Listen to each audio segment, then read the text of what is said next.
Yes, hello, Vitse. Yes, I hear Yeah. you. Yes, Okay. What came to my mind is my whole life I struggle with things are honest or not. And it's a very deep insight felt very close to my inner core if things are correct or not. And somehow it looks like with meeting you and the people here that something can dissolve on that issue, I would say. Can you speak a little more on real honesty? I mean, that's a dangerous word, but yes, yes, like this. right. Uh, So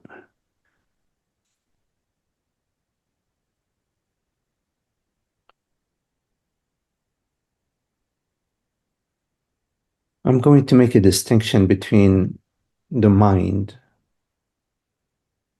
knowing, understanding something or perceiving something via the mind, via what we know, via what we understand, via what we've learned, uh, and this intuition that we have. Sometimes there is an intuition that we have.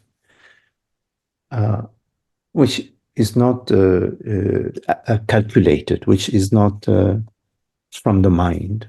Mhm. Uh, we can sense sometimes, being in the company of somebody new we meet, we can sense something through,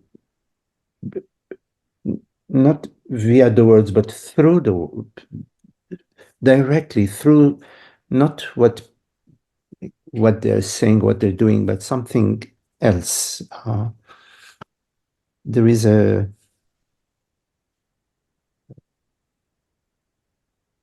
recognition, a sort of inner handshake,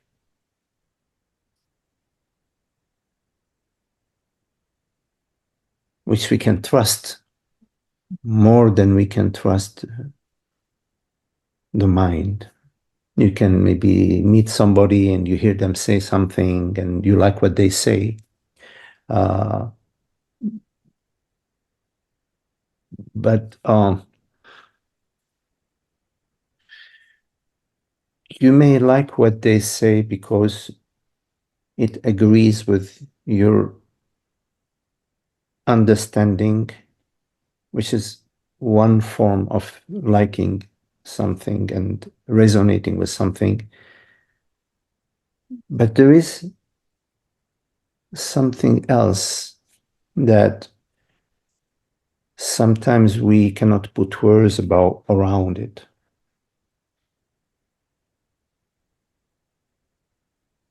We can sense, for example, uh, the peace within when we are in certain situations or in certain relationships.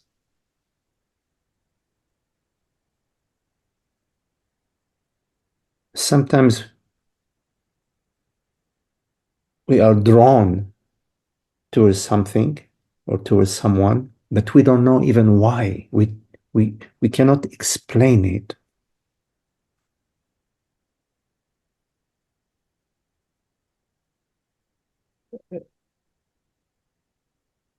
And as we look at it again and again, we may not find an explanation.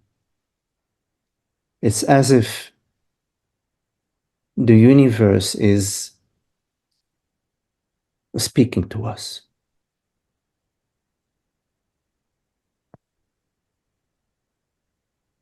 So, in my experience,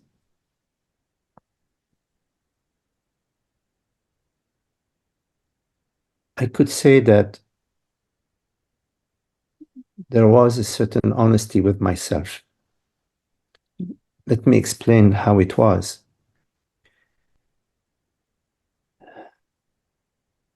I realized at some point that I valued happiness. that what I loved beyond anything else is peace and happiness. And internally, there was a certain inward looking. And whenever I noticed a certain unhappiness, I was not interested in sweeping it under the carpet. I was not interested Mhm. in sweeping it under the rug. I was drawn to find out like what is going on, you see. Mm. And I found that to be very helpful in my experience because I could lie to others, but I could not lie to myself. And I didn't want to lie to myself. I could not tolerate Mhm. to be dishonest with myself, you see, to cheat myself.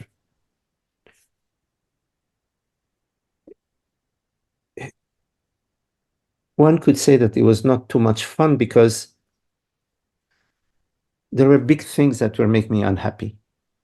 And then when I dealt with them, I thought it was okay. Then small things started to make me unhappy. And then other small things, the small things.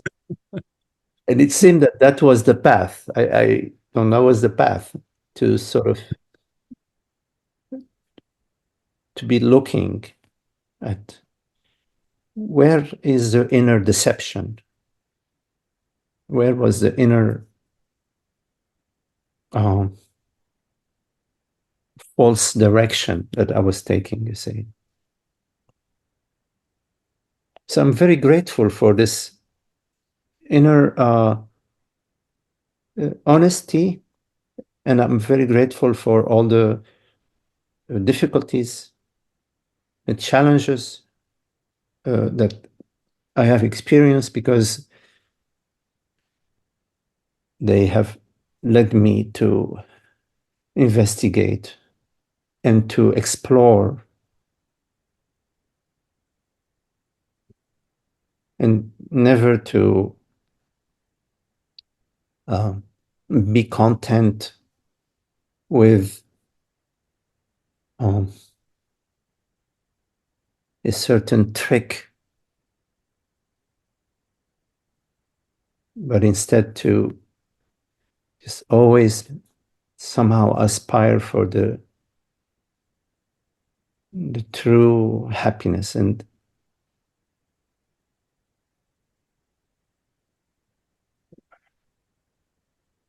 I came to understand that true happiness is my true self, uh, Mhm. not my personal true self, but the Mhm. Mhm. awareness being. And then as this understanding deepened and deepened, those things that were upsetting me, there were less and less of those things that were upsetting me. And eventually, uh, I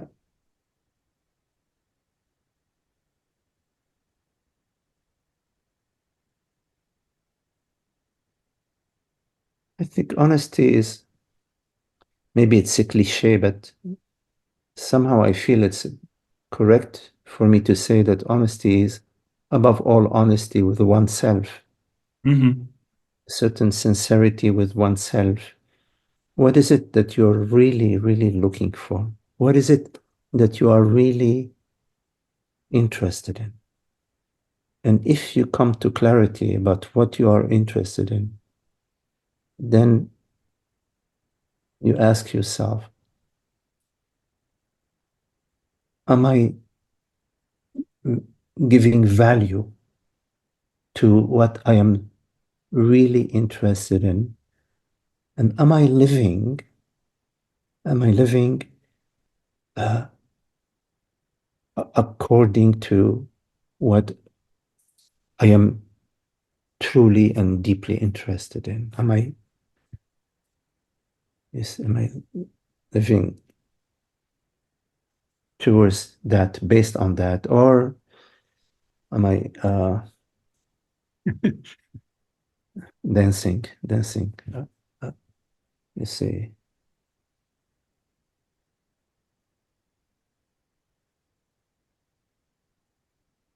because if you're honest with yourself, you're honest across the board. You see,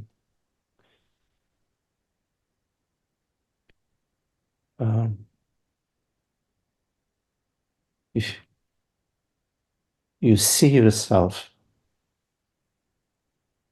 to be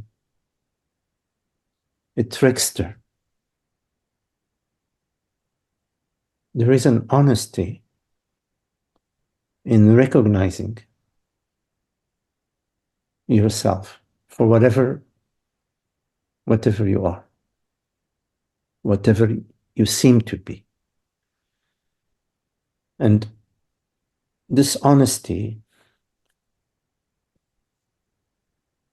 is like a light. It's like you turn on the light, and in the light you're able to see.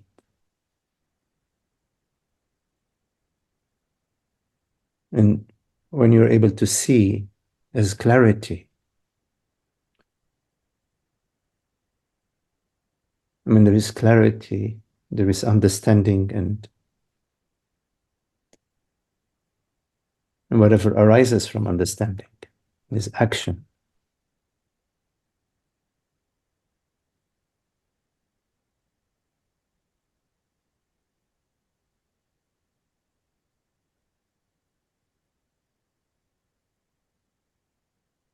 So I've realized that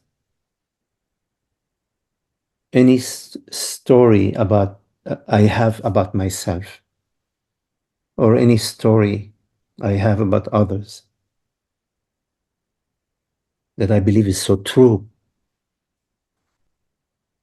there is a story, a mind narrative. And the mind narrative cannot be the truth,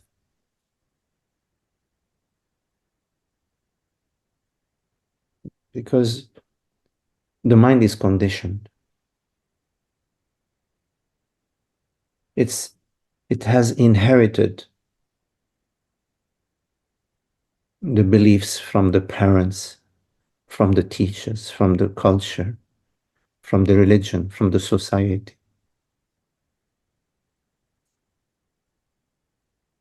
So there is a bias to our narrative. Mm-hmm.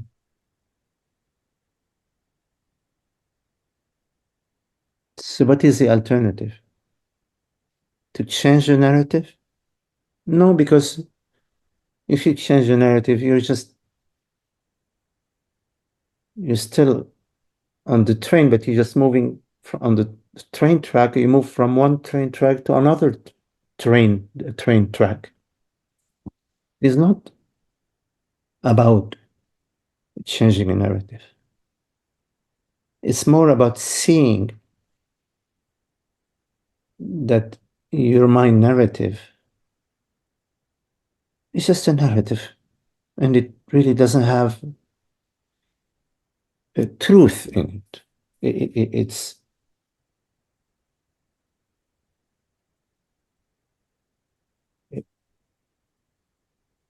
It's not reliable.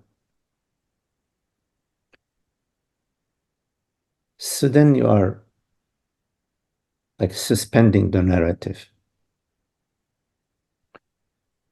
And the most scariest thing about suspending the narrative is, what am I going to be without my narrative? Because somehow the sense of me, the sense of personhood, is connected to the mind, to the narratives of the mind. So there is this fear that I may disappear. If the narratives disappear, I'm going to disappear. But when we get a glimpse into presence, into awareness, into consciousness, that glimpse reveals that you are not defined by the narrative, that you don't exist in the narrative, but the narrative exists in you. And when the narrative dissolves, you don't dissolve. Only the narrative dissolves. Mm. So it's an important glimpse, which is very helpful in towards our certainty about the self, our certainty about being, and in helping us to overcome the fear of ending, the fear of ultimate dissolution.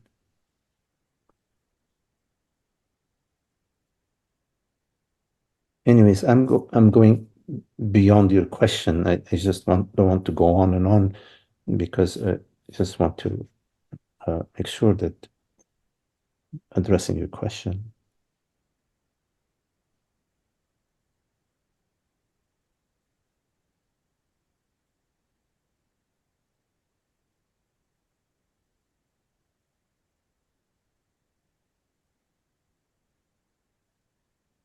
Sometimes I think when we are truth lovers, at some point the truth comes to us. We stumble upon it, and it stumbles upon us. Mm.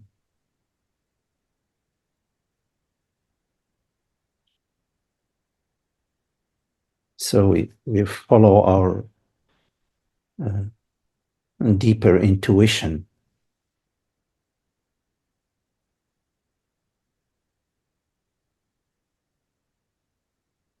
Even though we may not really know at the mind level, we may not have any idea what's going on, you see. And that's a beautiful, beautiful draw, beautiful calling.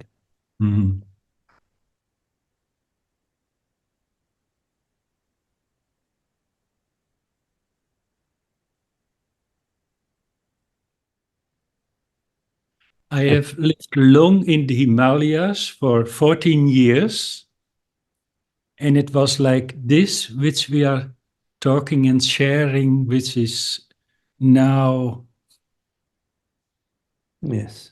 living more and more, I would say. And I'm more available also to not to take things as complaint, but make this inner richness living. And also the details you were saying. I have to, I mean, that's the path. Mm-hmm. Yes. The Himalayas come to you. I can tell that that was really something. I mean, but that's, and the man there said, the stones in the river are helping you.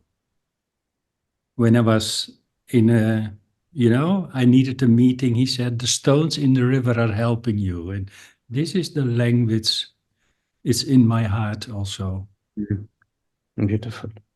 Yeah. Thanks for helping opening up. Yes. Yeah.